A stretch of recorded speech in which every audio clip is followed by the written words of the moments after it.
Good morning. How the devil are you doing this fine day? Me? Well, I'm still here, and so is the usual backdrop, but everything changes tomorrow. I'm going to be taking a day off tomorrow to strip this office and convert it into a makeshift bedroom for my father. Sadly, that means there will be no show tomorrow, but I am hoping to be back on Thursday. By the way, happy International Women's Day. Unlike certain organisations, we recognise the role of women in demolition and construction year-round. We don't deliberately leave them out of publications and then suddenly remember them again for a single day of the year. Now, before a phone call comes in to turn my life on its head yet again, let me post the question of the day, roll the intro, and get this show on the road.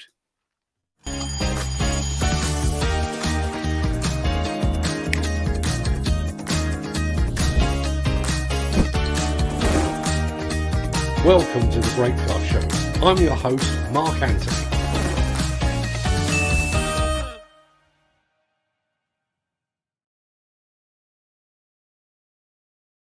It's Tuesday, the 8th of March, and as that remarkably persistent guy just said, welcome to the Breakfast Show. I am your host, Mark Anthony.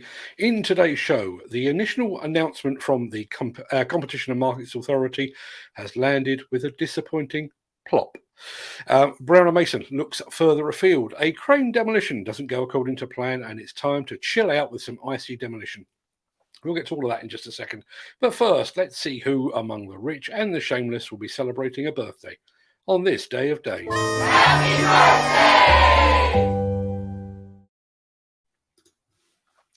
It's many happy returns to actress Lynn Redgrave and to Monkees drummer Mickey Dolenz, to singer and synthesizer pioneer Gary Newman and actors Aidan Quinn, Freddie Prinze Jr. and James Van Der Beek. Happy birthday also to musicians Gaz Coombs of Supergrass and Tom Chaplin from Keane.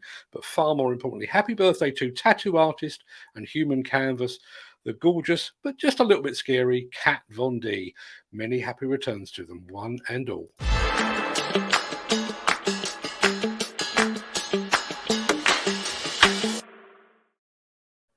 It's been 3 years in the making, and it has been the hottest topic of conversation for at least the past year. But when the Competition and Markets Authority ball finally dropped yesterday, it did so not with a game-changing and landscape-shifting and thunderous rumble. Instead, it landed a bit like a wet fart. I'm just going to change that to make that look better. The CMA confirmed yesterday that penalties have now been handed out to 6 as yet unnamed companies, all of whom are thought to be in the field of demolition. But while the announcement itself was underwhelming, the findings of the investigation and the magnitude of those penalties are expected to be significantly more far-reaching. Rumour and speculation has circulated ever since the investigation was launched early in 2019, and the collection of resources we pulled together to help industry professionals follow the unfolding story has been our most viewed content in our 14-year history. I'll post a link to that in the chat in just a second. According to a report by the Construction Inquirer industry news portal yesterday, the CMA is still offering no comment beyond confirming that updates will be published on the CMA website this month. That website currently states the next official update on this investigation is due at some point during the month of March. So keep watching this space. The Miller GT series heralds a new era of unrivaled power and cutting-edge intelligent coupler technology, increasing job site safety, machine versatility, and productivity. It's the added versatility that you need at the value you can afford. To find out more, visit millergroundbreaking.com. Some time ago, I posed the question, what would become of a British power station and demolition specialist like Brown & Mason when the UK had no more power stations left to demolish? Well, we now have the answer. The company just takes its expertise and its experience, and it takes them a little further afield.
That blast took place in Nijmegen, apparently.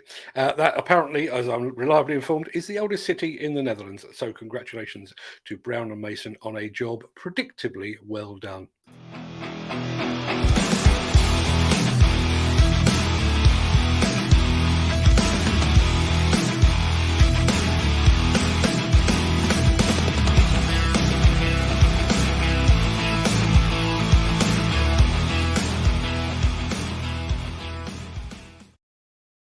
If I said to you the words cat dozer, you'd probably think of a big blade, lots of pushing power, and that familiar elevated sprocket high drive undercarriage with its steel tracks. But not all Caterpillar dozers have tracks.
As a slight aside, one of my old PR accounts was a company called Tiger that would actually convert a traditional cat dozer into a wheeled dozer. Weirdly, although we represented Tiger for several years, I never actually got to see one turn a wheel in anger because they were almost entirely sold to coal mines or coal power stations in the US. There you are, a slight aside for you.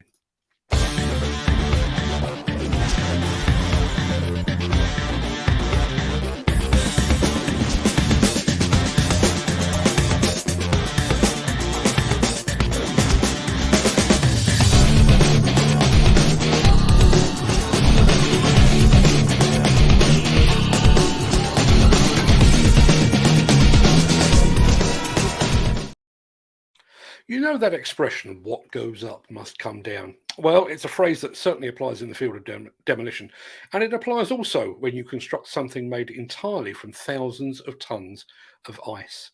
Check this out.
That was the aftermath of the Polar Festival on the lakes in Detroit, Michigan. That sculpture took hundreds of man-hours and 3 weeks to erect, but just over an hour to demolish.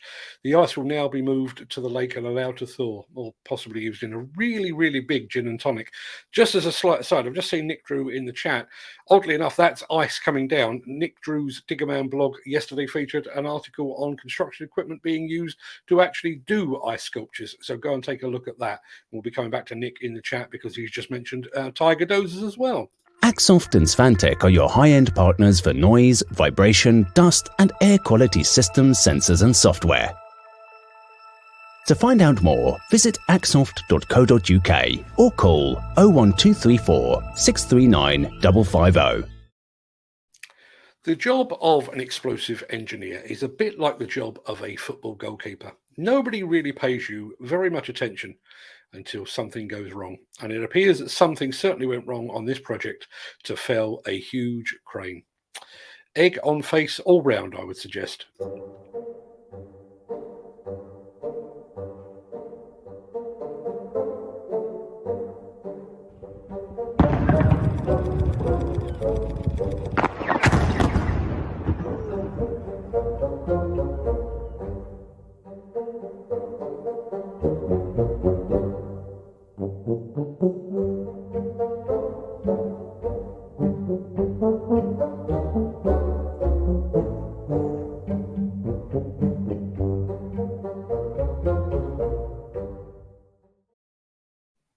You'll be pleased to know that it did come down at the second attempt.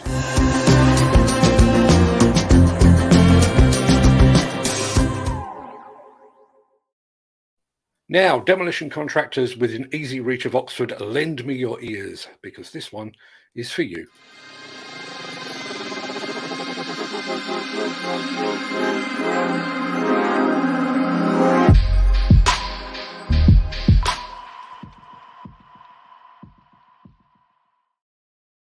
£9.5 million of your finest English quids have been set aside for the construction of a building to accommodate office and laboratory space at the Oxford Biomedica facility in Transport Way in Oxford. T Squared is among the companies bidding for the new build portion of the works, but before they can start, there is the small matter of demolishing several buildings that currently reside on the site. And at the time of broadcast, a demolition contractor has yet to be appointed. You can find out more about this project lead and many more just like it over at buildersconference.co.uk. Alternatively, if you'd prefer to have those project leads sent directly into your inbox, then please call Nigel O'Sullivan on the number at the foot of the screen. He is standing by to take your call. Sorry to interrupt the guy with the funny glasses, but if you're enjoying this video, please hit the like button as it helps our channel. Or, better still, share this video with a friend or a colleague. Thank you. Right, back to Beardy. Right, that should just about do us for the main part of the show today. I'm going to roll the outro in just a second before leaping gazelle-like over into the chat to see what you're all saying today. If you can't stick around, please stay safe, look after yourself, your family, your friends and your colleagues, and thanks for watching. But if you do have the time, I'll see you on the other side of this because I have some stuff to say. But I'll see you after this.